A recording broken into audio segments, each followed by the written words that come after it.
Si vous aimez cette vidéo, mettez un pouce bleu. Et si ma chaîne vous plaît, abonnez-vous pour ne pas rater les prochaines vidéos.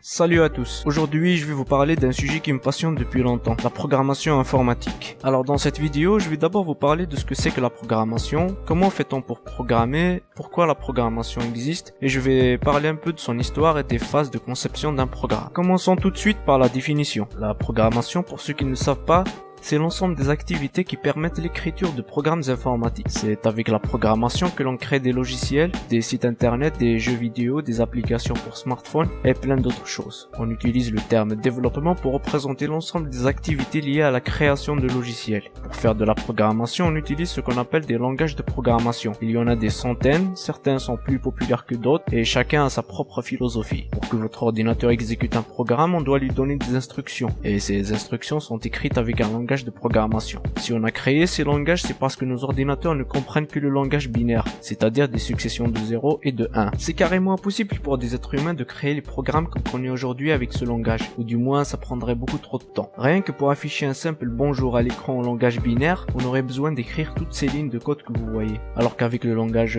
disons Python, on aurait besoin d'écrire que cette ligne de code. Vous voyez maintenant l'importance d'un langage de programmation? Et si nos ordinateurs ne comprennent que le binaire, comment peuvent-ils comprendre ces langages de programmation? En fait, les développeurs ont créé ce qu'on appelle un compilateur. Un compilateur, c'est un programme qui transforme le code source écrit avec un langage de programmation en langage binaire. Dans ce cas-là, notre ordinateur n'aura pas de problème à exécuter le programme, sauf s'il y a un bug. Le code source est un texte qui représente les instructions d'un programme. Ces instructions sont écrites avec un langage de programmation. On peut imaginer le code source comme une liste d'ordres qui indique à l'ordinateur ce qu'il doit faire. Pour résumer, on a le code source écrit avec un langage de programmation. Ensuite, on a un compilateur qui va se charger de traduire ce code source en langage compréhensible par la machine pour qu'ensuite elle l'exécute. Passons un peu au côté historique de la programmation. Le tout premier programme informatique a été conçu par une femme. Et oui, le tout premier programmeur de l'histoire était une femme qui s'appelait Ada Lovelace. Je sais pas si je l'ai bien prononcé.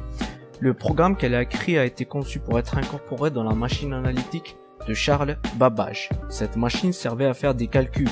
Charles l'avait imaginé lui-même en 1834, mais il ne l'a jamais complètement abouti et continue quand même de perfectionner le prototype jusqu'à sa mort en 1871. C'est au cours du développement de cette machine que Ada formalise les idées de Charles et développe la notion de programme pour la première fois dans l'histoire. La première machine dite programmable a été réalisée en 1801. C'est le métier à tisser de Jacques Cart. La machine utilisait des suites de cartons perforés. Les trous servaient de chemin que la machine suivait pour réaliser des tissages. Le métier produisait des tissages différents selon différentes cartes et ce principe a été amélioré par IBM pour le développement de la carte perforée d'IBM. Si vous voulez en savoir un peu plus sur le sujet, je vous ai mis toutes les sources dans la description. Passons aux étapes de création d'un programme. Alors pour faire un programme, on doit d'abord savoir quel est le but de celui-ci. Il est important de lister les problèmes que va résoudre notre programme. La méthode employée pour accomplir le but d'un programme, c'est à l'aide d'un algorithme. Un algorithme, c'est un ensemble de règles à suivre dans des calculs ou autres opérations pour résoudre des problèmes. Ensuite, une fois le but et l'algorithme de notre programme défini, on passe au codage. Mais avant, il est nécessaire de bien s'organiser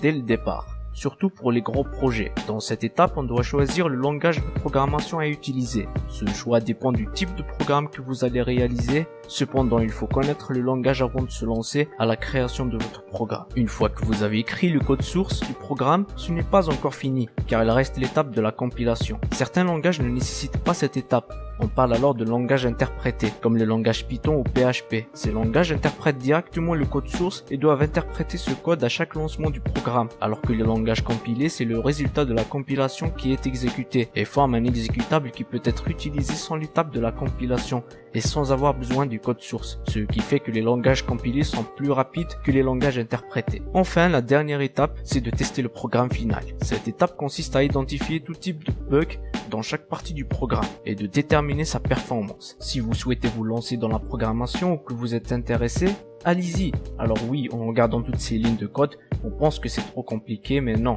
Avec un peu de patience et de pratique, vous finirez par vous améliorer jusqu'à concevoir vos premiers programmes. Pour apprendre, il y a plein de cours gratuits sur internet et même des livres en PDF que vous pouvez télécharger gratuitement. Je vous conseille le langage Python pour débuter, c'est un langage simple et idéal pour les débutants. Voilà, on arrive à la fin de cette vidéo. Il y a beaucoup de choses que je n'ai pas dit sur la programmation et désolé pour la qualité du micro. Encore une fois, abonnez-vous si cette vidéo vous a plu. Ça serait génial si on atteignait les 1000 abonnés sur cette chaîne. Sur ce, je vous dis portez-vous bien et à bientôt pour une prochaine vidéo.